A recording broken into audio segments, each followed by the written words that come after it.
Hi. நீங்கள் லோன்லியாக இருக்க மாதிரி ஃபீல் பண்ணுறீங்களா? உங்களுக்கு வாழ்க்கையே ரொம்ப கஷ்டமாக இருக்கா? அப்போனா இந்த ஒரு கதையை கேட்டு பாருங்கள், உங்களுக்கு எனர்ஜி கிடைக்கும்.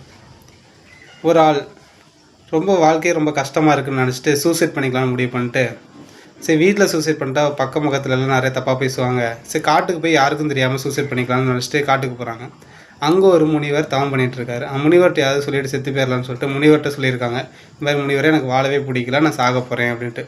அப்போதைக்கு முனிவர் வந்துட்டு ஒரு சாப்பாடு பொட்டலத்தை கையில் கொடுத்து, இதை ஒரு 3 நாள் உங்கள் வீட்டில் வச்சுருங்க அப்படின்னு சொன்னாங்களாம். சரி முனிவர் சொல்லியிருக்காரு, இது நல்லதுக்காக தான் இருக்கும், இதுலையாவது நம்ம வாழ்க்கை மாறுதான்னு பார்ப்போம் அப்படின்னு சொல்லிட்டு சாப்பாடு பொட்டலை வாங்கிட்டு போய்ட்டு வச்சுருக்காங்க. ஃபஸ்ட் நாள் சாப்பாடு பொட்டலை கெட்டு போயிடுச்சு, அதில் ஸ்மெல்லு வருது. 2வது நாள் வச்சுருக்காங்க, அந்த ரூம் ஃபுல்லாக ஸ்மெல்லு வருது.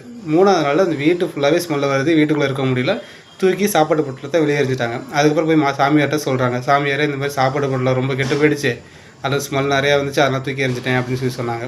அப்போ சாமியார் சொன்னாராம், தினமும் சாப்பிட்ற சாப்பாடே 3 நாளைக்கு மேலே உங்கள் வீட்டில் வச்சுக்க முடியல, ஸோ தினமும் நடக்கிற கஷ்டத்தை ஏன் மனசில் போட்டு வச்சுருக்கீங்க, அவங்க கஷ்டத்தில் தூக்கி வெளியே போடுங்க, மனசு சுத்தமாகும்னாராம். இந்த கதை யார் யாருக்கு புரிஞ்சுதுன்னு சொல்லிட்டு கமெண்ட் பண்ணுங்கள். இந்த மாதிரி கதை உங்களுக்கு தேவை